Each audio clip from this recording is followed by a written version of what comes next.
Hello all, welcome to this academy. വരാൻ പോകുന്ന SSC and railway എക്സാംസിന് ഏറ്റവും യൂസ്ഫുൾ ആകുന്ന important current affairs questions discuss ചെയ്യുന്ന സീരീസാണ് ടോപ്പ് 200. ഈ ഒരു സീരീസിന്റെ ഭാഗമായിട്ടുള്ള 8ാമത്തെ സെഷനാണ് നമ്മൾ കണ്ടക്ട് ചെയ്യുന്നത്. പ്രീവിയസ് 7 സെഷൻസിലായിട്ട് ഒരുപാട് ക്വസ്റ്റ്യൻസും അതിൻ്റെ റിലേറ്റഡ് ആയിട്ടുള്ള ഫാക്ട്സും നമ്മൾ ഡിസ്കസ് ചെയ്തായിരുന്നു. അപ്പോൾ ഈ ഒരു സെഷനിലും നമ്മൾ അതേ ഒരു ഫോമാറ്റാണ് ഫോളോ ചെയ്യുന്നത്. കുറച്ച് ക്വസ്റ്റ്യൻസും അതിൻ്റെ റിലേറ്റഡ് ആയിട്ടുള്ള ഫാക്ട്സും. അപ്പോൾ ഒട്ടും തന്നെ ടൈം വേസ്റ്റ് ചെയ്യുന്നില്ല, നമ്മൾ നേരെ ക്വസ്റ്റ്യൻസിലേക്ക് പോവുകയാണ്. ഇപ്പോൾ first question: Where has the International Center for Civilizational Studies, Manas and Mahabharata been inaugurated? Recent ആയിട്ട് ഇനാഗുറേറ്റ് ചെയ്തിരിക്കുന്ന മാനസ് ആൻഡ് മഹാഭാരത എന്നുള്ള international centre for civilisation studies എവിടെയാണ് ഉള്ളത് എന്നുള്ളതാണ് question. Option A Tashkent Uzbekistan, option B Dushanbe Tajikistan, option C Astana Kazakhstan and option D Bishkek Kyrgyzstan. അപ്പോൾ ഇതിൽ എവിടെയാണ് Manas and Mahabharata എന്നുള്ള ഈ ഒരു സിവിലൈസേഷൻ സ്റ്റഡീസിന്റെ സെന്റർ ലൊക്കേറ്റ് ചെയ്തിരിക്കുന്നത്? സോ കറക്റ്റ് ആൻസർ എന്ന് പറയുന്നത് it's option D Bishkek Kyrgyzstan. അപ്പോൾ കിർഗിസ്ഥാനിലുള്ള ബിഷ്കെക്കിലാണ് മാനസ് മഹാഭാരത എന്നുള്ള ഈ രണ്ട് സിവിലൈസേഷൻ സ്റ്റഡീസിന് വേണ്ടിയിട്ടുള്ള സെന്റർ എന്തിരിക്കുന്നത് ലൊക്കേറ്റ് ചെയ്തിരിക്കുന്നത്. ആൻഡ് ഇതെന്ന് പറയുന്നത് ഈ രണ്ട് സെന്റേഴ്സ് എന്ന് പറയുന്നതും ഇന്ത്യയുടെയും കിർഗിസ്ഥാന്റെയും ഒരു ജോയിന്റ് കൊളാബറേഷൻ ആണ്. സോ ഇന്ത്യയും അതുപോലെ തന്നെ കിർഗിസ്ഥാനും തമ്മിലുള്ള ജോയിന്റ് കൊളാബറേഷൻ ആണെന്ന് ഈ രണ്ട് സെന്റേഴ്സ് എന്ന് പറയുന്നത്.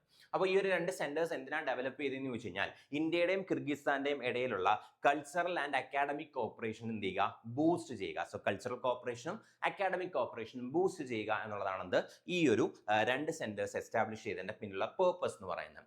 ഇനി ഇന്ത്യയും കിർഗിസ്ഥാനും തമ്മിലുള്ള ജോയിന്റ് കൊളാബറേഷൻ ആണെന്ന് പറഞ്ഞു. അതിൽ ഇന്ത്യയിൽ നിന്ന് അല്ലെങ്കിൽ ഇന്ത്യയിൽ ഈ ഒരു സെന്ററുമായിട്ട് ബന്ധപ്പെട്ട ബോഡി ഓർഗനൈസേഷൻ ബോഡി ഏതാണെന്ന് ചോദിച്ചു കഴിഞ്ഞാൽ it is CSIR, that is centre for study of international relation. അപ്പോൾ centre for study of international relations, centre for study of international relations, centre for study of international relations, CSIR, centre for study of international relations.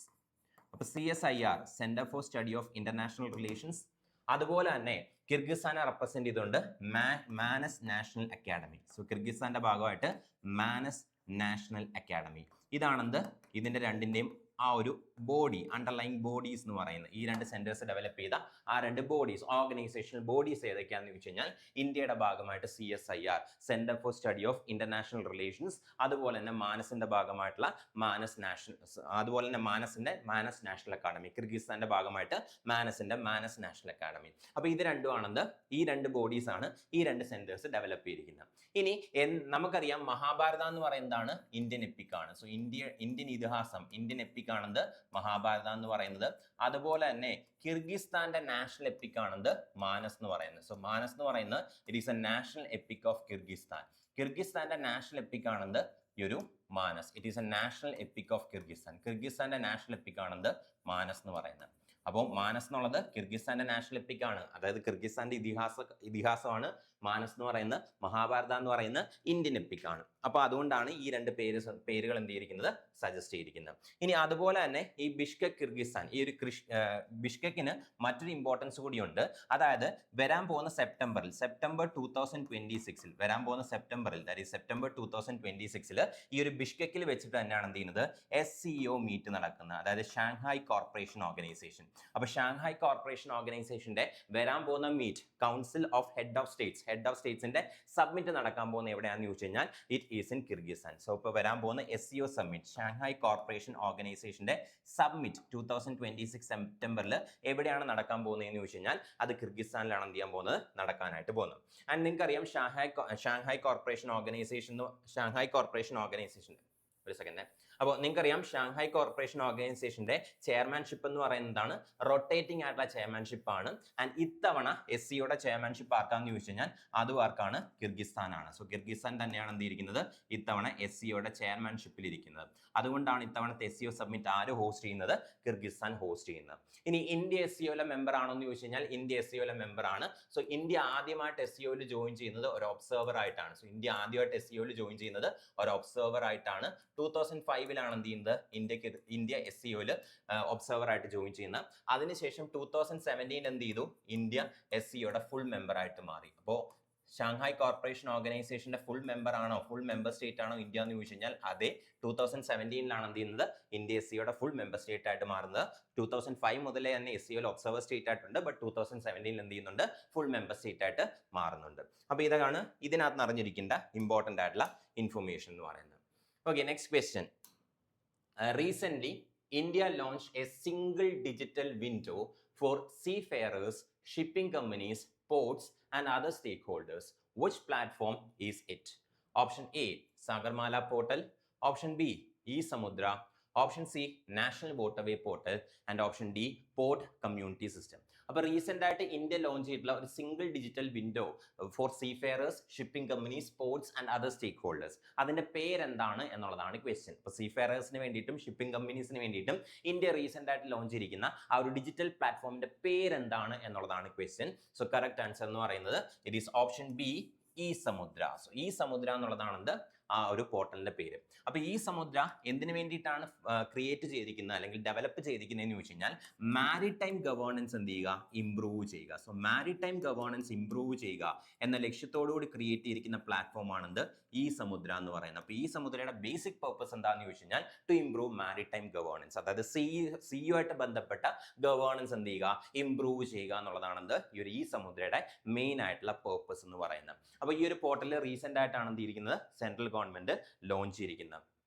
ഇനി ഈ ഒരു portal launch ചെയ്ത ministry ഏതാണെന്ന് ചോദിച്ചു കഴിഞ്ഞാൽ, അതായത് ഏത് മിനിസ്ട്രിയുടെ അണ്ടറിലാണ് ഈ ഒരു പോർട്ടൽ വരുന്നതെന്ന് ചോദിച്ചു കഴിഞ്ഞാൽ it comes under the ministry of port, shipping and waterways. Ministry of port, shipping and വാട്ടർവേസിന്റെ അണ്ടറിലാണ് എന്ത് ചെയ്യുന്നത്, ഈ ഒരു പോർട്ടൽ വരുന്നത്. അല്ലെങ്കിൽ ഒരു പോർട്ടൽ ഡെവലപ്പ് ചെയ്ത ആരാന്ന് ചോദിച്ചു കഴിഞ്ഞാൽ it was developed by the ministry of ports, shipping and waterways. So ministry of ports, shipping and waterways, ഈ ഒരു മിനിസ്ട്രിയാണ് എന്ത് ചെയ്യുന്നത്, ഈ ഒരു പോർട്ടൽ ഡെവലപ്പ് ചെയ്ത്, അല്ലെങ്കിൽ ഈ ഒരു പോർട്ടലിന്റെ കൺട്രോൾ ആരുടെ കയ്യിലാണെന്ന് ചോദിച്ചു കഴിഞ്ഞാൽ it is under the ministry of ports, shipping and waterways. And ഈ ഒരു മിനിസ്ട്രിയുടെ യൂണിയൻ മിനിസ്റ്റർ ആരാന്ന് ചോദിച്ചു കഴിഞ്ഞാൽ, ഈ ഒരു മിനിസ്ട്രി ഓഫ് പോർട്സിന്റെ യൂണിയൻ ക്യാബിനറ്റ് മിനിസ്റ്റർ ആരാന്ന് വേണമെങ്കിൽ ചോദിക്കാം. അപ്പോൾ മിനിസ്ട്രി ഓഫ് പോർട്സിന്റെ, ministry of port, shipping and വാട്ടർവേസിന്റെ യൂണിയൻ ക്യാബിനറ്റ് മിനിസ്റ്റർ എന്ന് പറയുന്നത് it is Sarbananda Sonowal. So Sarbananda Sonowal ആണ് ഈ ഒരു മിനിസ്ട്രി ഓഫ് പോർട്സിന്റെ യൂണിയൻ ക്യാബിനറ്റ് മിനിസ്റ്റർ എന്ന് പറയുന്നത്. It is Sarbananda Sonowal. സർബാനന്ദ സോനോവാൾ ആണ് ministry of ports, shipping and വാട്ടർവേസിന്റെ യൂണിയൻ ക്യാബിനറ്റ് മിനിസ്റ്റർ എന്ന് പറയുന്നത്.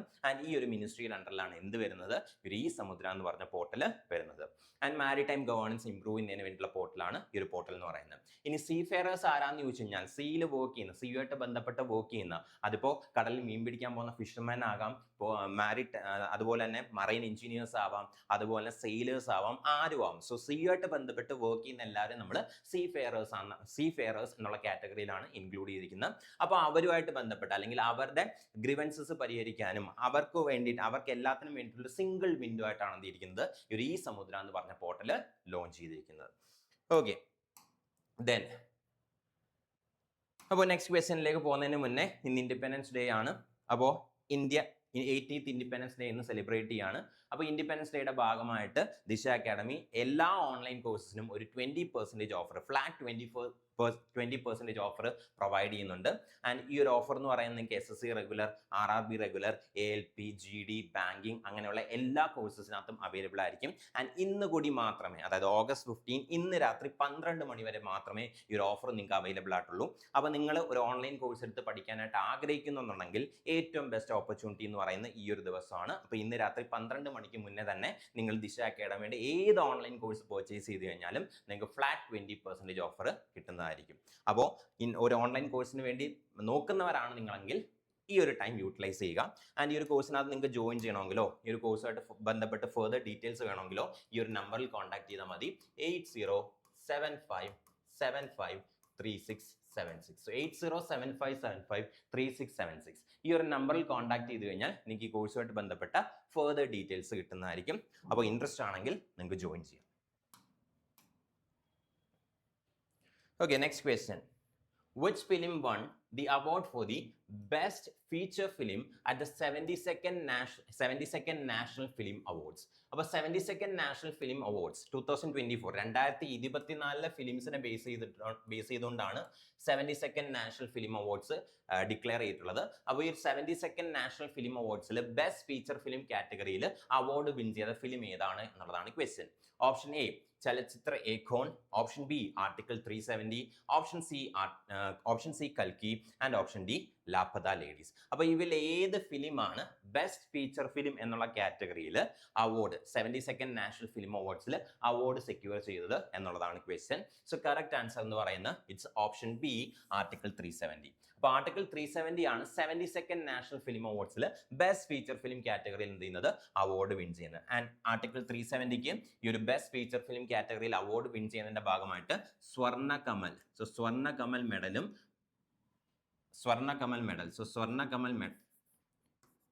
കമൽ മെഡലും അതുപോലെ തന്നെ 3 lakh rupees ക്യാഷ് പ്രൈസും ആയിരിക്കും കിട്ടുന്നത്. സോ സ്വർണ്ണ കമൽ മെഡൽ അതുപോലെ തന്നെ ₹3 lakhs ക്യാഷ് പ്രൈസ്.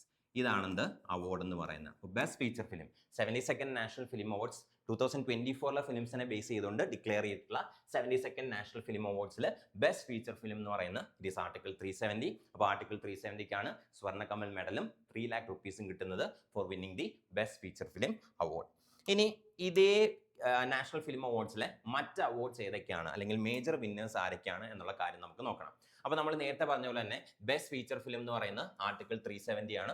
ഹിന്ദി ലാംഗ്വേജിലുള്ള ഫിലിമാണ്. അപ്പോൾ ആർട്ടിക്കിൾ 370ക്കാണ് ബെസ്റ്റ് ഫീച്ചർ ഫിലിം കാറ്റഗറിയിൽ അവാർഡ് കിട്ടിയിരിക്കുന്നത്. ഇനി അടുത്തതെന്ന് പറയുന്നത് ബെസ്റ്റ് പോപ്പുലർ ഫിലിം ആണ്. So best popular film for providing wholesome entertainment, അതായത് ബെസ്റ്റ് പോപ്പുലർ ഫിലിം കാറ്റഗറിയിൽ അവാർഡ് കിട്ടിയിരിക്കുന്ന ആർക്കാണ് കൽക്കി 2898 AD. തെലുഗു ഫിലിം ആയിട്ടുള്ള കൽക്കി 2898 ADക്കാണ് എന്തിരിക്കുന്നത് അവാർഡ് കിട്ടിയിരിക്കുന്നത്.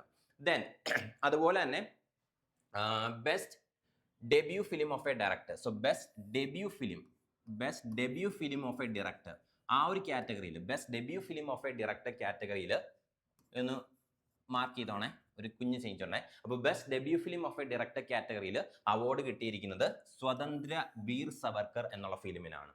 അപ്പോൾ ബെസ്റ്റ് ഫീച്ചർ ഫിലിം ഏതാണെന്ന് ചോദിച്ചു കഴിഞ്ഞാൽ article 370. Best popular film four wholesome entertainment ഏതാണെന്ന് ചോദിച്ചു കഴിഞ്ഞാൽ കൽക്കി 2898 AD തെലുഗു ഫിലിമാണ്. അതുപോലെ തന്നെ best debut film of a director, ഒരു ഡെബ്യൂ ഡയറക്ടറിന്റെ അല്ലെങ്കിൽ ഒരു debut film of a director എന്ന് പറയുന്നത് സ്വതന്ത്ര വീർ സവർക്കർ ആണ്. രൺദീപ് ഹൂഡയാണ് അത് ഡയറക്ട് ചെയ്തത്. ആൻഡ് ഇതെന്ന് പറയുന്നതും ഹിന്ദി ലാംഗ്വേജിലുള്ള മൂവിയാണ്. It is also a movie in Hindi language.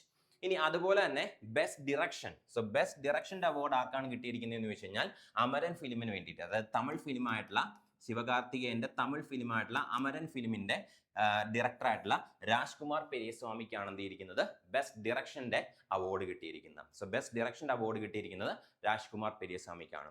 അതുപോലെ തന്നെ ബെസ്റ്റ് ചിൽഡ്രൻസ് ഫിലിം ഏതാണെന്ന് ചോദിച്ചു കഴിഞ്ഞാൽ 35 ചിന്ന കഥ കാടു എന്നുള്ള തെലുഗു ഫിലിമിനാണ്. സോ 35 ചിന്ന കഥ കാടു എന്നുള്ള തെലുഗു ഫിലിമിനാണ് ബെസ്റ്റ് ചിൽഡ്രൻസ് ഫിലിമിന്റെ അവാർഡ് എന്തിരിക്കുന്നത് കിട്ടിയിരിക്കുന്നത്. അപ്പോൾ best feature film article 370, best popular film കൽക്കി 2898 AD, then best debut film of a director Swatantra Veer Savarkar, director Randeep Hooda, then best direction Amaran ഫിലിമിന് വേണ്ടിയിട്ട് Rajkumar Periswamy, and best children's film 35 Chinna Katha Kaadu Telugu ഫിലിമാണ്. അതിനാണ് ബെസ്റ്റ് ചിൽഡ്രൻസ് ഫിലിം കാറ്റഗറിയിൽ എന്തിരിക്കുന്നത് അവാർഡ് കിട്ടിയിരിക്കുന്നത്. അപ്പോൾ ഈ 5 കാറ്റഗറി, അതായത് best feature film, best debut film of a director, best popular film, അതുപോലെ തന്നെ best direction, best children's film, ഈ 5 കാറ്റഗറിയിലും അവാർഡായിട്ട് കിട്ടുന്നത് സ്വർണ്ണ കമൽ മെഡലും അതുപോലെ 3 lakh rupees ക്യാഷ് പ്രൈസും ആണ്. ഇപ്പൊ നമ്മൾ പറഞ്ഞ 5 കാറ്റഗറീസ് ഉണ്ടല്ലോ, ഈ 5 കാറ്റഗറീസിനുള്ള പ്രൈസ് എന്ന് പറയുന്നത് സ്വർണ്ണ കമൽ മെഡൽ അതുപോലെ തന്നെ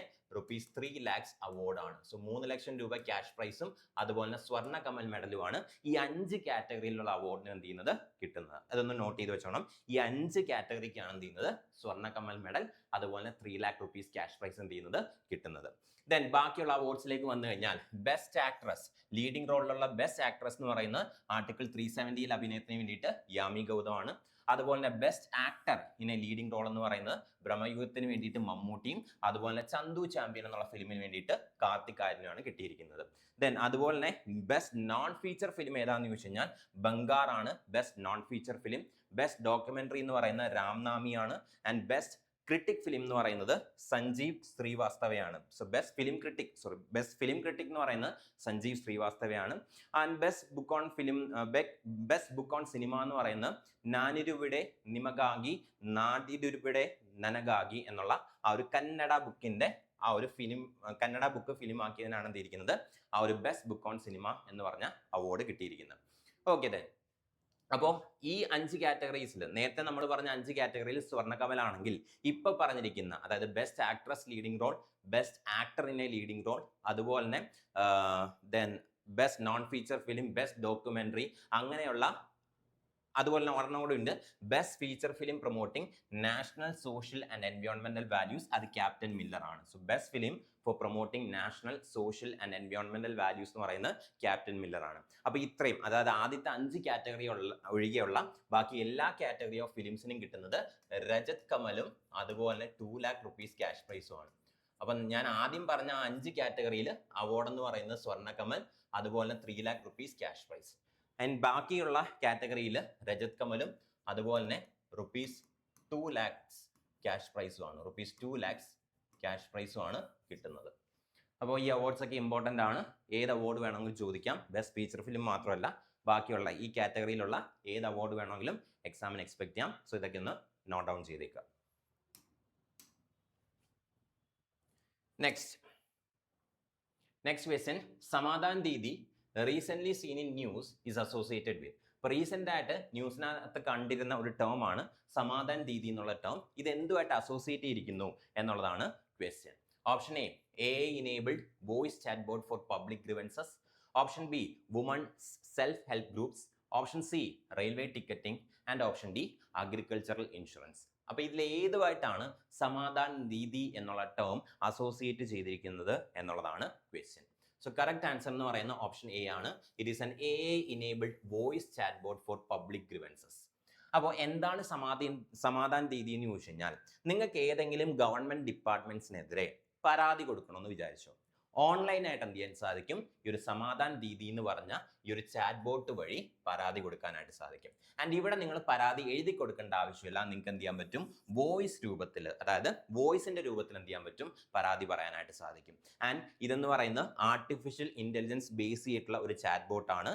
ആൻഡ് അതുകൊണ്ട് തന്നെ ഇതിന്റെ ഒരു സർവീസ് എന്ന് പറയുന്നത് നിങ്ങൾക്ക് 24/7, അതായത് 24 മണിക്കൂർ എന്താണ് ഈ ഒരു സർവീസ് നിങ്ങൾക്ക് അവൈലബിൾ ആയിരിക്കും. അപ്പോൾ സമാധാൻ ദീദി എന്ന് പറയുന്നത് പബ്ലിക് ഡിപ്പാർട്ട്മെന്റ്സ് അല്ലെങ്കിൽ ഗവൺമെന്റ് ഡിപ്പാർട്ട്മെന്റ്സിനെതിരെ ഓൺലൈനായിട്ട് നിങ്ങൾക്ക് കംപ്ലയിൻസ് ഫയൽ ചെയ്യണമെങ്കിൽ അല്ലെങ്കിൽ എന്തെങ്കിലും ഗ്രിവൻസസ് ഫയൽ ചെയ്യണമെന്നുണ്ടെങ്കിൽ അതിന് വേണ്ടിയിട്ട് ഡെവലപ്പ് ചെയ്തിരിക്കുന്ന ഒരു AI enabled ആയിട്ടുള്ള ആർട്ടിഫിഷ്യൽ ഇന്റലിജൻസ് ബേസ് ചെയ്തിട്ടുള്ള ഒരു ചാറ്റ് ബോട്ട് ആണെന്ത് സമാധാൻ ദീദി എന്ന് പറയുന്നത്. 24/7 എന്ത് ചെയ്യുന്നുണ്ട്, ഈ ഒരു ചാറ്റ് ബോട്ട് നിങ്ങൾക്ക് അവൈലബിൾ ആണ്. ആൻഡ് ഇവിടെ പരാതി നിങ്ങൾ എഴുതേണ്ട ആവശ്യമില്ല. നിങ്ങൾക്ക് എന്ത് ചെയ്യാൻ സാധിക്കും, സ്വന്തം ഓൺ വോയിസിൽ നിങ്ങളുടെ പരാതി റെക്കോർഡ് ചെയ്യാനായിട്ട് സാധിക്കും.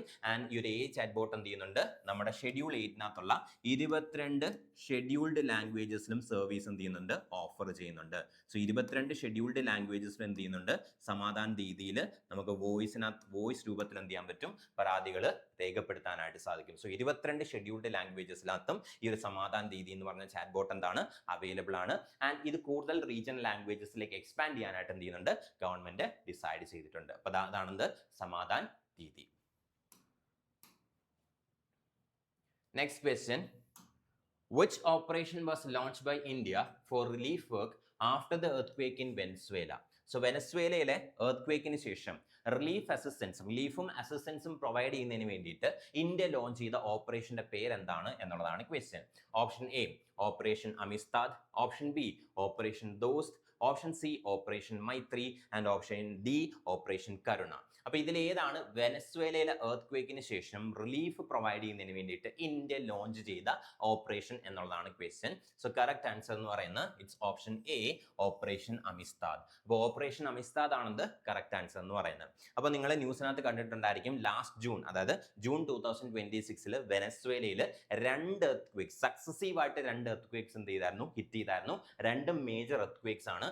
ഒരെണ്ണത്തിന്റെ റിച്ചർ സ്കെയിൽ 7.2 ആയിരുന്നു, മറ്റേതിന്റെ 7.5 ആയിരുന്നു. എൻ്റെ ഓർമ്മ ശരിയാണെങ്കിൽ ഒരു എർത്ത് റിച്ചർ സ്കെയിലിലെ റീഡിംഗ് എന്ന് പറയുന്നത് 7.2 ആയിരുന്നു, ആൻഡ് മറ്റൊരെണ്ണത്തിന്റെ മാഗ്നിറ്റ്യൂഡ് എന്ന് പറയുന്നത് 7.5 ആയിരുന്നു. അപ്പൊ അത്രയും സിവിയർ ആയിട്ടുള്ള രണ്ട് എർത്ത് സക്സസീവ് ആയിട്ട് എന്ത് ചെയ്തു, വെനസ്വേലയിൽ ഹിറ്റ് ചെയ്തു. ആൻഡ് അവിടെ റിലീഫ് ആക്ടിവിറ്റിക്ക് വേണ്ടിയിട്ട് അല്ലെങ്കിൽ അവിടെ അസിസ്റ്റൻസ് പ്രൊവൈഡ് ചെയ്യാനായിട്ട് ഇന്ത്യ ലോഞ്ച് ചെയ്ത ഓപ്പറേഷൻ ആണിത്, ഓപ്പറേഷൻ അമിസ്താദ് എന്ന് പറയുന്നത്. ആൻഡ് അമിസ്താദ് എന്ന് പറയുന്ന ഒരു സ്പാനിഷ് വേർഡ് ആണ്. ഈ സ്പാനിഷ് വേർഡിന്റെ മീനിങ് എന്ന് പറയുന്നത് ഫ്രണ്ട് എന്നാണ്. സോ ഫ്രണ്ട് എന്ന് മീനിങ് വരുന്ന സ്പാനിഷ് വേർഡ് ആണിത് അമിസ്താദ് എന്ന് പറയുന്നത്. ഇനി അതുപോലെ തന്നെ മറ്റ് ഓപ്പറേഷൻസിനെ കുറിച്ച് ജസ്റ്റ് ഒന്ന് അറിഞ്ഞിരിക്കണം. സോ മറ്റ് ഓപ്പറേഷൻസിനെ കുറിച്ച് നോക്കുകയാണെങ്കിൽ ഓപ്പറേഷൻ ദോസ്ത് എന്ന് പറയുന്നത് ഇതും ഒരു എർത്ത് ഭാഗമായിട്ട് അല്ലെങ്കിൽ ഒരു കൺട്രിയിൽ എർത്ത് ഹിറ്റ് ചെയ്തതിനു ശേഷം നമ്മൾ അവിടെ അസിസ്റ്റൻസ് പ്രൊവൈഡ് ചെയ്യുന്നതിന് വേണ്ടിയിട്ട് ലോഞ്ച് ചെയ്ത ഓപ്പറേഷൻ ആണ്. പക്ഷേ ഇത് ഏത് കൺട്രി ആണെന്ന് ചോദിച്ചു കഴിഞ്ഞാൽ it is Turkey and Syria. അപ്പൊ ടർക്കിയിലും സിറിയയിലും സോ 2023 ടർക്കി അതുപോലെ തന്നെ സിറിയ ഈ രണ്ട് കൺട്രീസിലും എർത്ത് എന്ത് ചെയ്തായിരുന്നു, ഹിറ്റ് ചെയ്തായിരുന്നു. 7.8 മറ്റോ റിച്ചർ സ്കെയിലുള്ള സിവിയർ ആയിട്ടുള്ള എർത്ത് ആണ് ടർക്കിയും സിറിയയും എന്ത് ചെയ്തത്, ഹിറ്റ് ചെയ്ത്. അപ്പോൾ 2023 ടർക്കിയും സിറിയയും ഹിറ്റ് ചെയ്ത ആ ഒരു എർത്ത് നിന്ന് ആ ഒരു എർത്ത് ഭാഗമായിട്ട് റിലീഫ് ആക്ടിവിറ്റീസ് പ്രൊവൈഡ് ചെയ്യുന്നതിന് വേണ്ടിയിട്ട് ഇന്ത്യ ലോഞ്ച് ചെയ്ത ഓപ്പറേഷൻ ആണിത്, ഓപ്പറേഷൻ ദോസ്ത് എന്ന് പറയുന്നത്. ഇനി ദെൻ ഓപ്പറേഷൻ മൈത്രിയിലേക്ക് വരുമ്പോൾ ഇതും എർത്ത് റിലീഫ് ആക്ടിവിറ്റീസിന് വേണ്ടിയിട്ട് ലോഞ്ച് ചെയ്തൊരു ഓപ്പറേഷൻ ആണ്. ഈ എർത്ത് എവിടെയാണ് ഹിറ്റ് ചെയ്തതെന്ന് ചോദിച്ചു കഴിഞ്ഞാൽ നേപ്പാളിലാണ് എന്ത് ചെയ്യുന്നത്, ഈ ഒരു എർത്ത് ഹിറ്റ് ചെയ്ത്. ഐ തിങ്ക് 2015 നേപ്പാളിൽ ഹിറ്റ് ചെയ്ത്. 2015 നേപ്പാളിൽ ഒരു എർത്ത് സംഭവിച്ചായിരുന്നു. ആ എർത്ത് കഴിഞ്ഞതിന് ശേഷം അവിടെ റിലീഫ് കൊടുക്കുന്നതിന് വേണ്ടിയിട്ട് ഇന്ത്യ ലോഞ്ച് ചെയ്ത ഓപ്പറേഷൻ ആണിത്, ഓപ്പറേഷൻ മൈത്രി. ദെൻ അതുപോലെ തന്നെ ഓപ്പറേഷൻ കരുണയിലേക്ക് വന്നു കഴിഞ്ഞാൽ ബാക്കി മൂന്നും എർത്ത് ആണെങ്കിൽ ഇതെന്ന് പറയുന്നത് ഒരു സൈക്ലോൺ ആണ്. അതായത് 2023 മ്യാൻമറിൽ ഒരു സൈക്ലോൺ ഹിറ്റ് ചെയ്തായിരുന്നു. 2023 മ്യാൻമറിൽ ഒരു സൈക്ലോൺ ഹിറ്റ് ചെയ്തായിരുന്നു. ആ സൈക്ലോണിന്റെ പേരാണ് സൈക്ലോൺ മോച്ച. 2023 മ്യാൻമറിൽ ഹിറ്റ് ചെയ്ത സൈക്ലോണിന്റെ പേരാണ് സൈക്ലോൺ മോച്ച.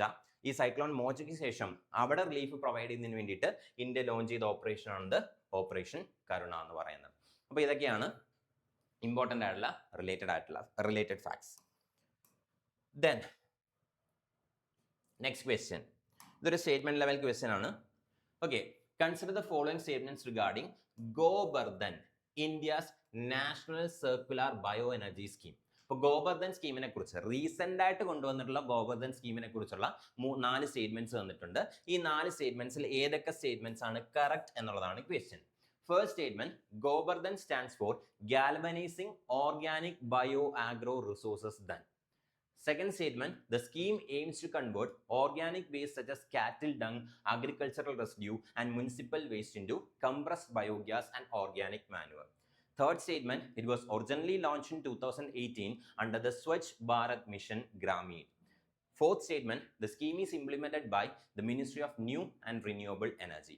ഇതിൽ ഏതൊക്കെ സ്റ്റേറ്റ്മെന്റ്സ് ആണ് കറക്റ്റ് എന്നുള്ളതാണ് ക്വസ്റ്റ്യൻ. അപ്പോൾ ഗോബർധൻ സ്കീം എന്ന് പറയുമ്പോൾ റീസെന്റ് ആയിട്ട് ലാസ്റ്റ് മന്തുകളിൽ സെൻട്രൽ ഗവൺമെന്റ് അല്ലെങ്കിൽ യൂണിയൻ ക്യാബിനറ്റ് അപ്രൂവൽ കൊടുത്തിട്ടുള്ള ഒരു സ്കീമാണ്. ആ സ്കീമിന്റെ 4 സ്റ്റേറ്റ്മെന്റ്സ്, ആ സ്കീമുമായിട്ട് ബന്ധപ്പെട്ട 4 സ്റ്റേറ്റ്മെന്റ്സ് ആണ് തന്നിരിക്കുന്നത്. അപ്പോൾ നമുക്ക് ഓരോ സ്റ്റേറ്റ്മെന്റ്സ് ആയിട്ട് നോക്കാം. ഫസ്റ്റ് സ്റ്റേറ്റ്മെന്റ് എന്തായിരുന്നു? Gobardhan stands for galvanising organic bio agro resources Dhan. So galvanising organic bio agro resources Dhan, Gobardhan. So first statement correct ആണ്. അപ്പൊ ഗോബർധന്റെ എക്സ്പാൻഷൻ എന്ന് പറയുന്നതാണ് ഗാൽവനൈസിംഗ് ഓർഗാനിക് ബയോ അഗ്രോ റിസോഴ്സസ് ദൻ. That is the expansion of Gobardhan. So first statement എന്താണ്, correct ആണ്. Then second statementലേക്ക് വന്നു കഴിഞ്ഞാൽ the scheme aims to convert organic waste such as cattle dung, agricultural residue, municipal waste into compressed biogas and organic manure. ഈ ഒരു statement എന്താണ്, correct ആണ്. Because ഈ ഒരു സ്കീമിനകത്ത് നമ്മൾ എന്താ എയിം ചെയ്യുന്നതെന്ന് ചോദിച്ചു കഴിഞ്ഞാൽ ഓർഗാനിക് വേസ്റ്റുകൾ, അതായത് അത് അനിമൽ വേസ്റ്റ് ആകാം, പ്ലാന്റ് റെസിഡ്യൂസ് ആകാം, കിച്ചൺ വേസ്റ്റ് ആകാം, മാർക്കറ്റ് വേസ്റ്റ് ആകാം, മുനിസിപ്പൽ വേസ്റ്റ് ആകാം. ഈ ഓർഗാനിക് വേസ്റ്റിനെ എല്ലാം എന്ത് ചെയ്യണം, കംപ്രസ്ഡ് നാച്ചുറൽ ഗ്യാസസ് ആയിട്ടും സ്ലറി ആയിട്ടും കൺവേർട്ട് ചെയ്യുക. അതായത് കുറച്ചും കൂടെ ക്ലീനർ എനർജി ഫ്യൂൽസ് ആയിട്ട് എന്ത് ചെയ്യുക, കൺവേർട്ട് ചെയ്യുക. ലൈക്ക് കംപ്രസ്ഡ് നാച്ചുറൽ ഗ്യാസ്, അതുപോലെ തന്നെ ഫെർട്ടിലൈസറിന് പകരം സ്ലറി എന്നുള്ള രീതിയിൽ എന്ത് ചെയ്യുക, കൺവേർട്ട് ചെയ്യുക. കുറച്ചും കൂടെ മീനിങ് ഫുൾ ആയിട്ടുള്ള രീതിയിൽ എന്ത് ചെയ്യുക, ഈ ഓർഗാനിക് വേസ്റ്റിനെ കൺവേർട്ട് ചെയ്യുക. ഇതാണ് ഈ ഒരു സ്കീമിന്റെ മെയിൻ ആയിട്ടുള്ള എയിം എന്ന് പറയുന്നത്. സോ സെക്കൻഡ് സ്റ്റേറ്റ്മെന്റ് എന്താണ്, ഇറ്റ്സ് കറക്റ്റ്. Then third statementലേക്ക് വന്നു കഴിഞ്ഞാൽ it was originally launched in 2018 under the Swachh Bharat Mission Gramin. So ഈ ഒരു സ്റ്റേറ്റ്മെന്റും കറക്റ്റ് ആണ്. ബിക്കോസ് ഒറിജിനലി 2018 എന്ത് ചെയ്യുന്നത് ഈ ഒരു സ്വച്ഛ് ഭാരത് മിഷൻ സ്കീം അല്ലെങ്കിൽ സ്വച്ഛ് ഭാരത് മിഷൻ ഗ്രാമീൺ സ്കീം എന്ത് ചെയ്തത് കൊണ്ടുവന്നത്.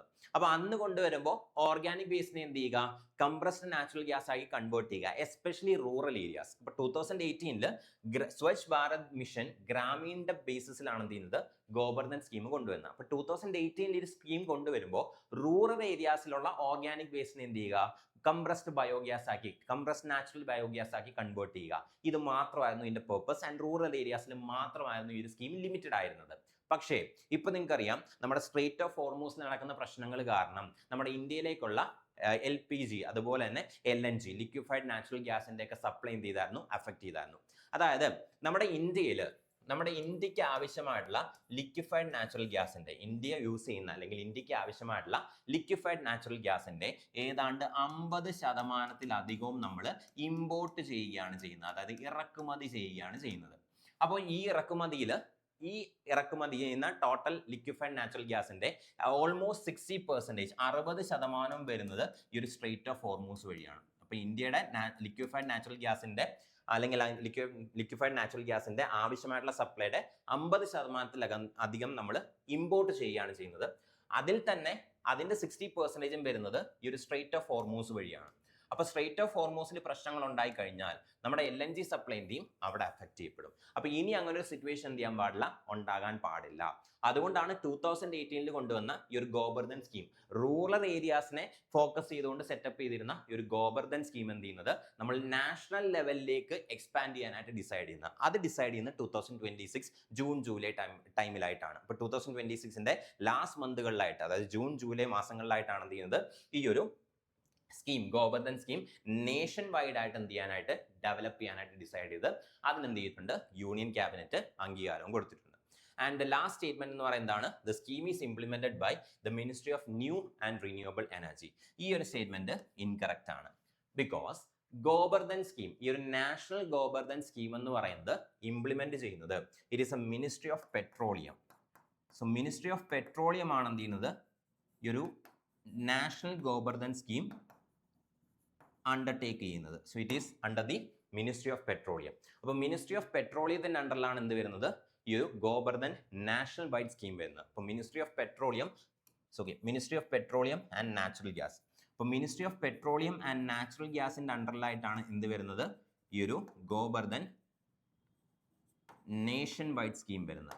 Gobardhan India's national circular bioenergy scheme. അപ്പൊ നാഷണൽ ലെവലിലുള്ള ഈ ഒരു ഗോബർധൻ സ്കീം അണ്ടർടേക്ക് ചെയ്യുന്ന മിനിസ്ട്രി ഏതാണെന്ന് ചോദിച്ചു കഴിഞ്ഞാൽ, അല്ലെങ്കിൽ ഇംപ്ലിമെന്റ് ചെയ്യുന്ന മിനിസ്ട്രി ഏതാണെന്ന് ചോദിച്ചു കഴിഞ്ഞാൽ, it is ministry of petroleum and natural gas. Ministry of new and renewable energy അല്ല, it is ministry of petroleum and natural gas. അപ്പൊ ഇവിടെ നിങ്ങൾ ഓർത്ത് വെക്കേണ്ട ഒരു പോയിന്റ് കൂടെ ഉണ്ട്. 2018 ആദ്യം ഈ സ്കീം ലോഞ്ച് ചെയ്തതെന്ന് പറഞ്ഞല്ലോ. അന്ന് ലോഞ്ച് ചെയ്യുമ്പോൾ മിനിസ്ട്രി ഓഫ് ജൽശക്തിയുടെ അണ്ടറിലായിരുന്നു ഈ ഒരു സ്കീം വന്നിരുന്നത്. അപ്പൊ റൂറൽ ഏരിയാസിൽ മാത്രമായിട്ട് ഈ ഗോബർധൻ സ്കീം ഇംപ്ലിമെന്റ് ചെയ്യുന്ന സമയത്ത് അത് ഇംപ്ലിമെന്റ് ചെയ്യുന്നത് it was the ministry of Jal Shakti. മിനിസ്ട്രി ഓഫ് ജൽശക്തിയാണ് ആ സമയത്ത് ഇത് ഇംപ്ലിമെന്റ് ചെയ്യുന്നത്. അപ്പൊ 2018 സ്വച്ഛ് ഭാരത് മിഷൻ ഗ്രാമീൺ അഭിയാന്റെ അണ്ടറിലാണ് ഈ ഒരു സ്കീം, ഗോബർധൻ സ്കീം ആദ്യമായിട്ട് കൊണ്ടുവരുന്നത്. റൂറൽ ഏരിയാസിൽ മാത്രമായിട്ട് ലിമിറ്റഡ് ആയിരുന്നു. ആ സമയത്ത് മിനിസ്ട്രി ഓഫ് ജൽശക്തി ആയിരുന്നു ഇംപ്ലിമെന്റിംഗ് മിനിസ്ട്രി. എന്നാൽ ഇത് നേഷൻ വൈഡിലേക്ക് കൺവേർട്ട് ചെയ്തപ്പോൾ ministry of petroleum and natural gas ആണത് ഇപ്പോഴത്തെ ഇംപ്ലിമെന്റിംഗ് മിനിസ്ട്രി എന്ന് പറയുന്നത്. അപ്പോൾ first statement, second statement, third statement correct ആണ്. ഫോർത്ത് സ്റ്റേറ്റ്മെന്റ് എന്ന് പറയുന്നതാണ് ഇൻകറക്റ്റ് ആണ്. So correct answer is option B 1, 2 and 3 only. So 1 first statement, second statement, third statement, ഈ 3 സ്റ്റേറ്റ്മെന്റ്സ് മാത്രമാണ് കറക്റ്റ് ആയിട്ടുള്ള സ്റ്റേറ്റ്മെന്റ് എന്ന് പറയുന്നത്. Okay, then next question. Which Indian physicist has been named a co-recipient of the 2026 Dirac Medal, one of the highest honors in the theoretical physics? അപ്പോൾ theoretical ഫിസിക്സിൽ കൊടുക്കുന്ന one of the highest awards ആയിട്ടുള്ള Dirac മെഡലിന്റെ 2026 recipient അല്ലെങ്കിൽ winner ആരാണ്? Winner ഏത് Indian physicist ആണ് എന്നുള്ളതാണ് question. Option A Satyendranath Bose, option B Deepak Dhar, option C Ashoke Sen and option D CNR Rao. So correct answer എന്ന് പറയുന്നത് it's option B Deepak Dhar. അപ്പൊ ദീപക് ദാർ ആണ് 2026 എന്ത് ചെയ്യുന്നത് ഈ ഒരു ഡയറക് മെഡൽ വിൻ ചെയ്യുന്നത്. സോ 2026 ഡയറക് മെഡൽ വിൻ ചെയ്യുന്ന ആരാണ്? It is Deepak Dhar. അപ്പൊ ദീപക് ദാർ എന്നുള്ള ഇന്ത്യൻ ഫിസിസിസ്റ്റ് ആണ് എന്ത് ചെയ്യുന്നത് 2026 ഈ ഒരു ഡയറക് മെഡൽ എന്ത് ചെയ്യുന്നത് വിൻ ചെയ്യുന്നത്. ഇനി അദ്ദേഹത്തിന് എന്തിനാണ് ഈ അവാർഡ് കിട്ടിയെന്ന് ചോദിച്ചു കഴിഞ്ഞാൽ അദ്ദേഹത്തിന്റെ ഏറ്റവും പ്രോമിനന്റ് ആയിട്ടുള്ള അല്ലെങ്കിൽ അദ്ദേഹം ഇപ്പൊ ചെയ്തുകൊണ്ടിരിക്കുന്ന ഏറ്റവും പ്രോമിനന്റ് ആയിട്ടുള്ള ഒരു വർക്കാണ് എബേലിയൻ സാൻഡ്പൈൽ മോഡൽ. അപ്പൊ അദ്ദേഹത്തിന്റെ എബേലിയൻ സാൻഡ്പൈൽ മോഡൽ എന്നുള്ള ആ ഒരു വർക്കിനാണ് അദ്ദേഹത്തിന് എന്ത് ചെയ്തിരിക്കുന്നത് ഇപ്പൊ ഈ ഡയറക്ട് മെഡൽ കിട്ടിയിരിക്കുന്നത്. അപ്പോൾ 2026 ഫിസിക്സിന് തിയറട്ടിക്കൽ ഫിസിക്സിന് കൊടുക്കുന്ന ഹയസ്റ്റ് അവാർഡുകളുടെ ഡയറക്ട് മെഡൽ ഷെയർ ചെയ്ത് കിട്ടിയിരിക്കുന്ന ഒരു വ്യക്തി എന്ന് പറയുന്നത് ദീപക് ദാർ ആണ്. ആൻഡ് ദീപക് ദാറിന്റെ വർക്കായിട്ടുള്ള എബേലിയൻ സാൻഡ്പൈൽ മോഡലിനാണ് ഈ ഒരു ഡയറക്ട് മെഡൽ എന്ത് ചെയ്തിരിക്കുന്നത് അവാർഡ് ചെയ്തിരിക്കുന്നത്. ആൻഡ് ഇത് ലഭിക്കുന്ന രണ്ടാമത്തെ ഇന്ത്യൻ ഫിസിസിസ്റ്റ് ആണെന്ന് ദീപക് ദാർ എന്ന് പറയുന്ന. ആദ്യം ഈ ഒരു അവാർഡ് 2014 ആർക്ക് കിട്ടിയിട്ടുണ്ട്? അശോക് സെന്നിന് കിട്ടിയിട്ടുണ്ട്. സോ അശോക് സെൻ ആണ് ഡയറക്ട് മെഡൽ വിജയിക്കുന്ന ആദ്യത്തെ ഇന്ത്യൻ എന്ന് പറയുന്നത്. സോ ആദ്യത്തെ Indian physicist to win the Dirac medal എന്ന് പറയുന്നത് അശോക് സെൻ ആണ്. 2014 എന്ത് ചെയ്യുന്നത് അശോക് സെന്നിന് ആദ്യമായിട്ട് ഈ മെഡൽ കിട്ടുന്നത്. ആൻഡ് സെക്കൻഡ് ഇന്ത്യൻ ആണ്, അതിനുശേഷമുള്ള സെക്കൻഡ് ഇന്ത്യൻ ആണ് ദീപക് ദാർ. 2026 ഡയറക്ട് മെഡൽ കിട്ടുന്നത്. എബേലിയൻ സാൻഡ്പൈൽ മോഡൽ എന്നുള്ള അദ്ദേഹത്തിന്റെ വർക്കിനാണ് ഈ ഒരു ഡയറക്ട് മെഡൽ എന്ത് ചെയ്തിരിക്കുന്നത് ഇപ്പോ കിട്ടിയിരിക്കുന്നത്. Then next question, which country will host the Global AI Impact Summit 2027? 2027 global AI artificial intelligence impact summit ആരാണ് ഹോസ്റ്റ് ചെയ്യുന്നത്? ഏത് കൺട്രിയാണ് ഹോസ്റ്റ് ചെയ്യുന്നത് എന്നുള്ളതാണ് question. Option A France, option B India, option C Switzerland and option D UAE. ഇതിൽ ഏത് കൺട്രിയാണ് 2027 global AI impact submit host ചെയ്യുന്നത് എന്നുള്ളതാണ് question. So correct answer എന്ന് പറയുന്നത് it's option C Switzerland. So Switzerland ആണ് 2027 നടക്കുന്ന ഗ്ലോബൽ AI ഇമ്പാക്ട് സബ്മിറ്റ് എന്ത് ചെയ്യുന്നത് ഹോസ്റ്റ് ചെയ്യുന്നത്. ആൻഡ് സ്വിറ്റ്സർലാൻഡിൽ എവിടെ വെച്ചിട്ടാണെന്ന് ചോദിച്ചു കഴിഞ്ഞാൽ ഇറ്റ് ഈസ് ഇൻ ജനീവ. അപ്പോൾ സ്വിറ്റ്സർലാൻഡിലെ ജനീവയിൽ വെച്ചിട്ടാണ് എന്ത് ചെയ്യാൻ പോകുന്നത് ഒരു global AI impact submit 2027 host ചെയ്യാനായിട്ട് പോകുന്നത്. അപ്പോൾ അങ്ങനെയാണെങ്കിൽ വേറൊരു ക്വസ്റ്റ്യനും കൂടെ ഇവിടെ ചോദിക്കാം. 2026 ഗ്ലോബൽ AI ഇമ്പാക്ട് സബ്മിറ്റ് ആരാണ് ഹോസ്റ്റ് ചെയ്തത്? It was hosted by India. So India ആണ് എന്ത് ചെയ്യുന്നത് 2026 ഒരു ഗ്ലോബൽ AI ഇമ്പാക്ട് സബ്മിറ്റ് എന്ത് ചെയ്യുന്നത് ഹോസ്റ്റ് ചെയ്യുന്നത്. എവിടെ വെച്ചിട്ടാണ് ഹോസ്റ്റ് ചെയ്തതെന്ന് ചോദിച്ചു കഴിഞ്ഞാൽ ന്യൂഡൽഹിയിലാണ്. കുറച്ചും കൂടെ സ്പെസിഫിക് ആയിട്ട് പറഞ്ഞു കഴിഞ്ഞാൽ ന്യൂഡൽഹിയിലുള്ള ഭാരത് മണ്ഡപത്തിൽ വെച്ചിട്ടാണ് എന്ത് ചെയ്യുന്നത് ഇത് ഹോസ്റ്റ് ചെയ്യുന്നത്. It was hosted in Bharat മണ്ഡപം ഇൻ ന്യൂഡൽഹി. ആൻഡ് ലാസ്റ്റ് ഫെബ്രുവരി 2026 എന്ത് ചെയ്യുന്നത് ഈ ഒരു ഗ്ലോബൽ AI ഇമ്പാക്ട് സബ്മിറ്റ് 2026 നടക്കുന്നത്. അപ്പോൾ 2026 ഗ്ലോബൽ AI ഇമ്പാക്ട് സബ്മിറ്റ് ആരാണ് ഹോസ്റ്റ് ചെയ്തതെന്ന് ചോദിച്ചു കഴിഞ്ഞാൽ ഇന്ത്യ ആണ്. എവിടെ വെച്ചിട്ടാണെന്ന് ചോദിച്ചു കഴിഞ്ഞാൽ ഭാരത് മണ്ഡപം ന്യൂഡൽഹി. ഇനി 2027 അടുത്ത വർഷത്തെ ഗ്ലോബൽ AI ഇമ്പാക്ട് സബ്മിറ്റ് ആരാണ് ഹോസ്റ്റ് ചെയ്യാൻ പോകുന്നതെന്ന് ചോദിച്ചു കഴിഞ്ഞാൽ സ്വിറ്റ്സർലാൻഡ് ആണ്. എവിടെ വെച്ചിട്ടാണെന്ന് ചോദിച്ചു കഴിഞ്ഞാൽ it is in Geneva. Next question, consider the following statements about the VBG Ramji Act. So 2025 പാസ്സായിട്ടുള്ള VBG Ramji ആക്ടുമായിട്ട് ബന്ധപ്പെട്ട സ്റ്റേറ്റ്മെന്റ്സ് ആണ്. സോ 2025 ബില്ല് കൊണ്ടുവന്നത്, 2026 എന്ത് ചെയ്യുന്നത് പാസ്സാവുന്നത്. അപ്പോൾ 2025 ബില്ല് കൊണ്ടുവന്നു, 2026 ജൂലൈ 2026 എന്ത് ചെയ്യുന്നത് പാസ്സാകുന്നത്. അപ്പോൾ VBG Ramji Act 2025 ബന്ധപ്പെട്ട 3 സ്റ്റേറ്റ്മെന്റ്സ് തന്നിട്ടുണ്ട്. അതിനകത്ത് ഏതൊക്കെ സ്റ്റേറ്റ്മെന്റ്സ് ആണ് കറക്റ്റ് എന്നുള്ളതാണ് question. First statement, it came into force on 1st July 2026. Second statement, it increased the rural employment guarantee from 100 to 125 days. And third statement, its central allocation was reported as 95,692.31 crore. ഇതിൽ ഏതൊക്കെ statements ആണ് correct എന്നുള്ളതാണ് question. Option A 1 only, option B 1 and 2 only, option C 2 and 3 only, option D 1, 2 and 3. So ഓരോ statements ആയിട്ട് നോക്കാം. It came into force on 1st July 2026. ഈ ഒരു statement correct ആണ്. ഇപ്പോൾ 2025 ഈ ബില്ല് കൊണ്ടുവന്നത്. ആൻഡ് ഈ ബില്ല് പാസ്സായി ഇഫക്റ്റിലേക്ക് വരുന്നത്, പ്രസിഡന്റ് സൈൻ ചെയ്ത് ഒഫീഷ്യൽ നോട്ടിഫിക്കേഷൻ വരുന്നത് it was on 1st July 2026. Then second statement എന്തായിരുന്നു? It increase rural employment guarantee from 100 to 125 days. ഈ ഒരു സ്റ്റേറ്റ്മെന്റും കറക്റ്റ് ആണ്. അതായത് നിങ്ങൾക്കറിയാലോ നമ്മുടെ Mahatma Gandhi national rural employment guarantee act, MNREGA, Mahatma Gandhi national rural employment guarantee act. ഈ ഒരു Mahatma Gandhi national rural employment guarantee ആക്ടിനെ റീപ്ലേസ് ചെയ്ത് കൊണ്ടുവരുന്ന ഒരു സ്കീമാണെന്ത് ഈ ഒരു VBG Ramji എന്ന് പറയുന്നത്. സോ VBG Ramji ആക്ട് എന്ന് പറയുന്നത് മൻരേഗയെ, Mahatma Gandhi national rural employment guarantee ആക്ടിനെ റീപ്ലേസ് ചെയ്ത് വരുന്ന സ്കീമാണ്, അല്ലെങ്കിൽ റീപ്ലേസ് ചെയ്ത് വരുന്ന പ്രൊവിഷൻ ആണെന്ത് ഈ ഒരു VBG Ramji ആക്ട് എന്ന് പറയുന്നത്. അപ്പോൾ ഇത് മൻരേഗ എന്താ ചെയ്യുന്നത്? റൂറൽ ഏരിയാസിൽ എംപ്ലോയ്മെന്റ് എന്ത് ചെയ്യുന്നുണ്ട്, ഓഫർ ചെയ്യുന്നുണ്ട്. അതേപോലെ തന്നെ BBG-Ramjiയിലും റൂറൽ ഏരിയാസിൽ എംപ്ലോയ്മെന്റ് എന്ത് ചെയ്യുന്നുണ്ട്, ഓഫർ ചെയ്യുന്നുണ്ട്. മൻരേഗയിൽ 100 ഡേയ്സ് ആയിരുന്നെങ്കിൽ, സോ മൻരേഗയിൽ 100 ദിവസത്തെ എംപ്ലോയ്മെന്റ് ആണെങ്കിൽ, 100 ദിവസത്തെ റൂറൽ എംപ്ലോയ്മെന്റ് ആണെങ്കിൽ BBG-Ramji ആക്ടിനകത്ത് 125 ഡേയ്സ് 125 ദിവസത്തെ എംപ്ലോയ്മെന്റ് ആണ് എന്ത് ചെയ്യുന്നത്, പ്രൊവൈഡ് ചെയ്യുന്നത്. സോ സെക്കൻഡ് സ്റ്റേറ്റ്മെന്റ് ഒന്നാണ്, കറക്റ്റ് ആണ്. തേർഡ് സ്റ്റേറ്റ്മെന്റ് എന്തായിരുന്നു, it central allocation was reported as 95,692.31 crore. ഈ ഒരു സ്റ്റേറ്റ്മെന്റും കറക്റ്റ് ആണ്. ഇത്തവണത്തെ സെൻട്രൽ അലൊക്കേഷൻ എന്ന് പറയുന്നത് 95,692.31 crore rupees ആണ്. അപ്പോൾ 3 സ്റ്റേറ്റ്മെന്റ്സും കറക്റ്റ് ആണ്. സോ ഓപ്ഷൻ ഡി 1, 2 and 3 ആണെന്ന് കറക്റ്റ് ആൻസർ എന്ന് പറയുന്നത്. ഇനി BBG-Ramji ആക്ടിനെ കുറിച്ച് കുറച്ചും കൂടെ ഡീറ്റെയിൽ ആയിട്ട് കുറച്ച് കാര്യങ്ങൾ അറിയാനായിട്ടുണ്ട്. അപ്പൊ എന്താണ് ഈ BBG-Ramji ആക്ടിന്റെ എക്സ്പാൻഷൻ എന്ന് ചോദിച്ചു കഴിഞ്ഞാൽ, it stands for Viksit Bharat guarantee for Rozgar and Ajeevika mission Gramin act 2025. So VB stands for Viksit Bharat, G stands for guarantee, R for Rosgar, A for Ajivika, M for Mission and G for Gramin. അപ്പോൾ Viksit Bharat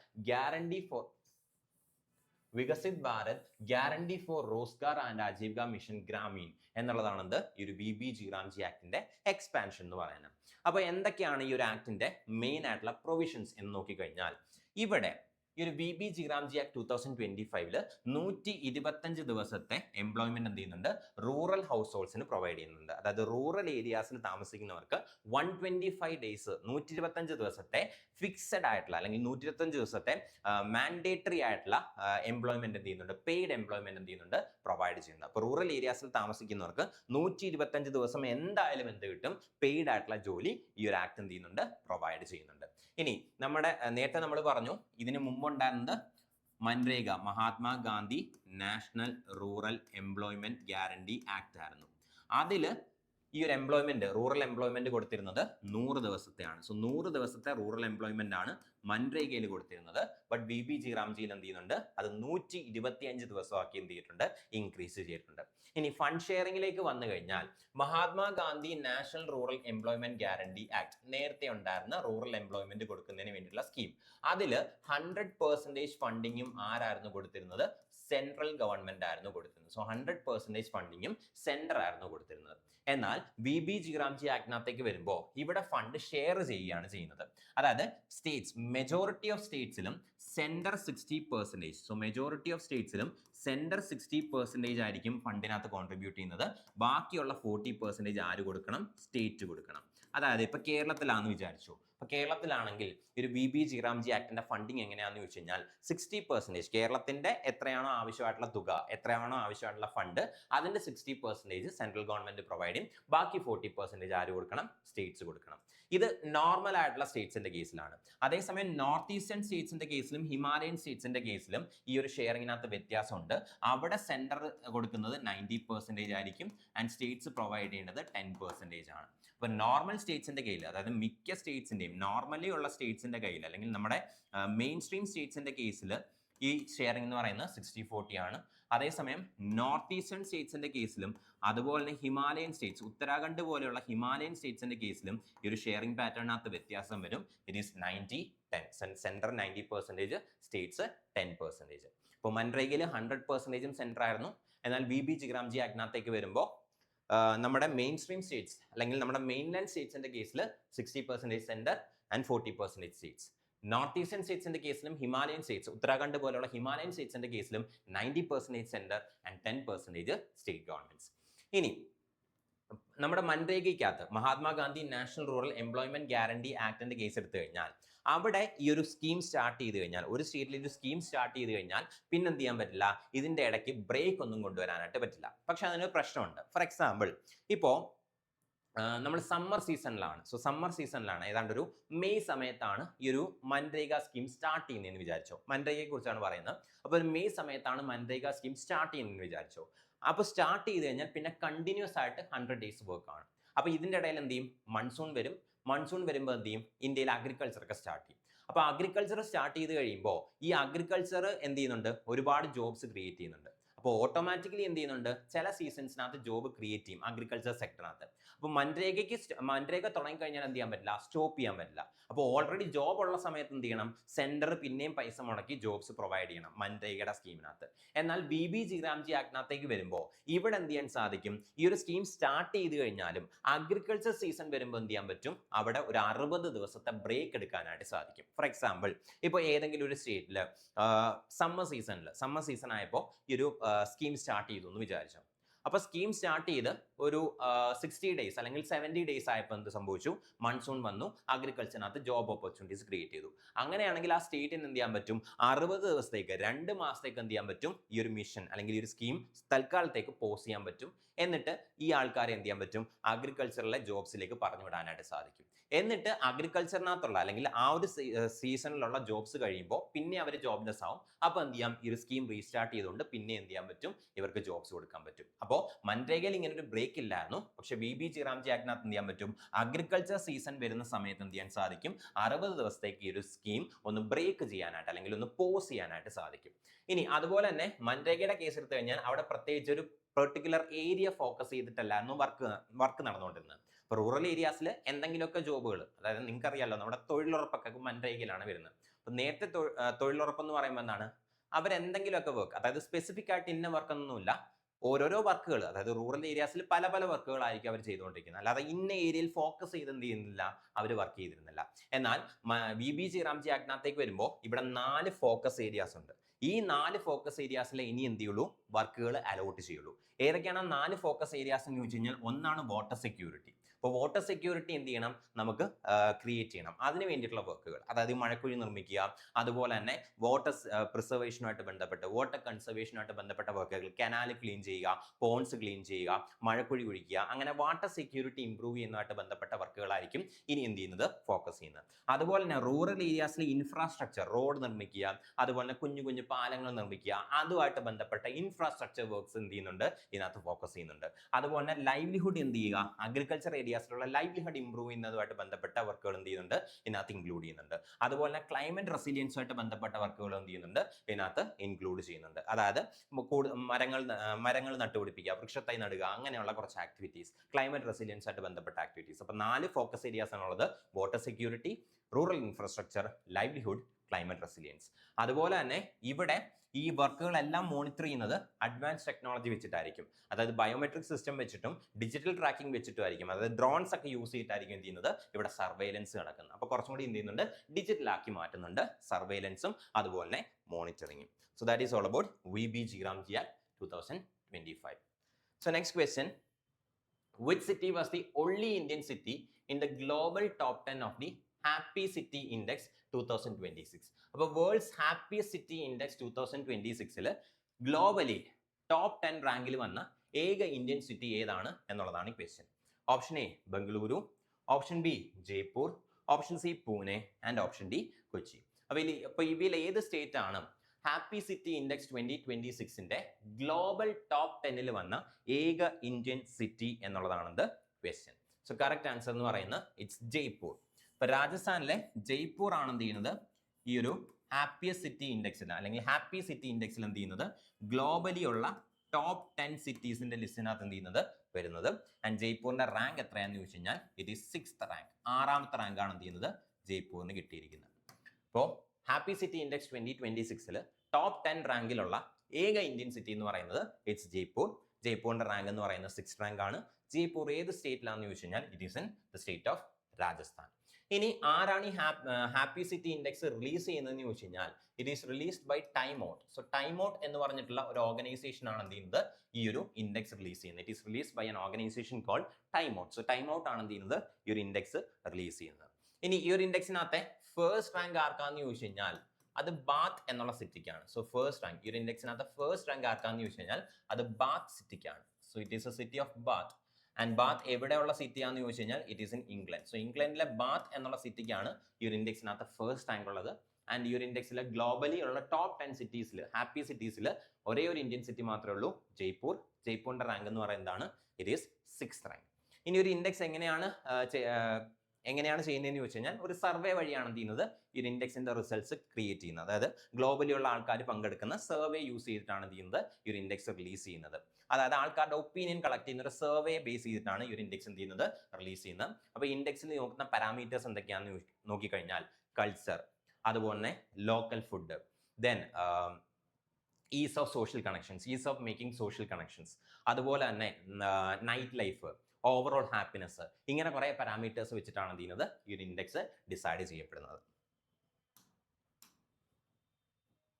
next question, who has been appointed as the chief executive officer CEO of NITI Aayog. അപ്പൊ നീതി ആയോഗിന്റെ national institution for transforming India Aayog, so NITI ആയോഗിന്റെ CEO chief executive officer ആയിട്ട് appoint ചെയ്യപ്പെട്ടത് ഇവരെല്ലാരാണ് എന്നുള്ളതാണ് question. Option A BVR Subrahmanyam, option B Anurag Jain, option C Amitabh Kant and option D Rajeev Kumar. So correct answer എന്ന് പറയുന്നത് it's option B Anurag Jain. So Anurag Jain ആണ് current CEO of NITI Aayog. അപ്പോൾ Anurag ജെയിനെ July 2026 2 വർഷത്തെ ടേമിലേക്കാണ്, for a term of 2 years, 2 വർഷത്തെ കാലാവധിയിലാണ് ജൂലൈ 2026 എന്ത് ചെയ്യുന്നത് അനുരാഗ് ജെയിനെ നീതി ആയോഗിന്റെ CEO ആയിട്ട് അപ്പോയിന്റ് ചെയ്യുന്നത്. അപ്പോൾ അനുരാഗ് ജെയിൻ ആരെയാണ് സക്സീഡ് ചെയ്ത് വന്നതെന്ന് ചോദിച്ചു കഴിഞ്ഞാൽ, അതായത് ഇതിനു മുമ്പ് ആരായിരുന്നു നീതി ആയോഗിന്റെ CEO എന്ന് ചോദിച്ചു കഴിഞ്ഞാൽ ഇറ്റ് വാസ് നിധി ചിബ്ബർ. അപ്പൊ നിധി ചിബ്ബർ ആയിരുന്നു ഇതിന് മുന്നേ നീതി ആയോഗിന്റെ CEO എന്ന് പറയുന്നത്. ആൻഡ് നിധി ചിബ്ബർ എന്ന് പറയുന്ന തൽക്കാലത്തേക്ക് ഒരു ഇന്ററിം CEO ആയിട്ടാണ് എന്ത് ചെയ്തത് ആക്ട് ചെയ്തുകൊണ്ടിരുന്നത്. കാരണം BVR Subrahmanyam, so BVR Subrahmanyam ആയിരുന്നു തൊട്ട് മുന്നേ ഉണ്ടായിരുന്ന ഫുൾ ടൈം CEO എന്ന് പറയുന്നത്. BVR സുബ്രഹ്മണ്യം റിസൈൻ ചെയ്തതിനു ശേഷം, BVR സുബ്രഹ്മണ്യത്തിന്റെ ടേം അവസാനിച്ചതിന് ശേഷം, കാലാവധി അവസാനിച്ചതിന് ശേഷം കഴിഞ്ഞ മാർച്ചിലാണ് എന്ത് ചെയ്യുന്നത്, അതായത് മാർച്ച് 2026 എന്ത് ചെയ്യുന്നത് നിധി ചിബ്ബർ തൽക്കാലത്തേക്ക് CEO നീതി ആയോഗിന്റെ CEO ആയിട്ട് അഡീഷണൽ ചാർജ് ഏറ്റെടുക്കുന്നത്. അതിനുശേഷം ജൂലൈ വരെ നീതി ആയോഗിന്റെ CEO ആയിട്ട് ചാർജ് ഏറ്റെടുത്തിരുന്നത് നിധി ചിബ്ബർ ആയിരുന്നു. ആൻഡ് ജൂലൈയിൽ എന്ത് ചെയ്തു അനുരാഗ് ജെയിനെ പെർമനന്റ് CEO ആയിട്ട് അപ്പോയിന്റ് ചെയ്തു for a term of 2 years. അപ്പോൾ ഫോമർ CEO എന്ന് പറയുന്നത് ആദ്യം അല്ലെങ്കിൽ ഫോമർ ഫുൾ ടൈം CEO എന്ന് പറയുന്നത് BVR സുബ്രഹ്മണ്യം ആയിരുന്നു. BVR സുബ്രഹ്മണ്യത്തിന്റെ കാലാവധി മാർച്ചിൽ അവസാനിച്ചു, മാർച്ച് 2026 അവസാനിച്ചു. അതിനുശേഷം തൽക്കാലത്തേക്ക് CEOയുടെ അഡീഷണൽ ചാർജ് ഉണ്ടായിരുന്നത് നിധി ചിബ്ബറിനാണ്. സോ ഒരു ഇന്ററിം CEO എന്ന് വേണമെങ്കിൽ പറയാം. ആൻഡ് നിധി ചിബ്ബറിന് ശേഷം പിന്നീട് അല്ലെങ്കിൽ നിധി ചിബ്ബറിന്റെ ആ ഒരു ഇന്ററിം അല്ലെങ്കിൽ അഡീഷണൽ ചാർജ് ജൂലൈയിൽ എന്ത് ചെയ്തു മാറ്റി, പകരം എന്ത് ചെയ്തു അനുരാഗ് ജെയിനെ പെർമനന്റ് CEO ആയിട്ട് അല്ലെങ്കിൽ ഫുൾ ടൈം CEO ആയിട്ട് 2 വർഷത്തെ ടേമിൽ ഫുൾ ടൈം CEO ആയിട്ട് എന്ത് ചെയ്തു അപ്പോയിന്റ് ചെയ്തു. അപ്പോൾ കറന്റ് CEO ആരാന്ന് ചോദിച്ചു കഴിഞ്ഞാൽ it is Anurag Jain, appointed in July 2026. Anurag ജെയിന് തൊട്ട് മുന്നേ നിധി ചിബ്ബർ ആയിരുന്നു, ബട്ട് നിധി ചിബ്ബറിന് ഇന്ററിം ചാർജ് ആയിരുന്നു. ഇനി നിധി ചിബ്ബറിന് തൊട്ട് മുന്നേ ഉണ്ടായിരുന്ന ഫുൾ ടൈം CEO ആരാന്ന് ചോദിച്ചു കഴിഞ്ഞാൽ ഇറ്റ് വാസ് BVR സുബ്രഹ്മണ്യം. അപ്പോൾ ഇതാണ് നീതി ആയോഗിന്റെ CEO കുറിച്ച് അറിഞ്ഞിരിക്കേണ്ട കാര്യങ്ങൾ. ഓക്കെ, അപ്പോൾ ഇത്രയും ക്വസ്റ്റ്യൻസ് ആണ് ഇന്നത്തെ ഈ ഒരു സെഷനിൽ ഡിസ്കഷന് വേണ്ടിയിട്ട് നമ്മൾ ടേക്കപ്പ് ചെയ്തിരുന്നത്. അപ്പോൾ ഈ ഒരു വീഡിയോ നല്ലപോലെ കാണുക, പറഞ്ഞിട്ടുള്ള അഡീഷണൽ പോയിന്റ്സ് ഒക്കെ നോട്ട് ഡൗൺ ചെയ്യുക. ഇമ്പോർട്ടൻ്റ് ആണ്, ചോദിക്കാൻ വളരെ വളരെ വളരെ ചാൻസ് കൂടുതലാണ്. അപ്പോൾ കൂടുതൽ ക്വസ്റ്റ്യൻസുമായിട്ട് അടുത്ത സെഷനിൽ നമുക്ക് വീണ്ടും മീറ്റ് ചെയ്യാം. Thank you.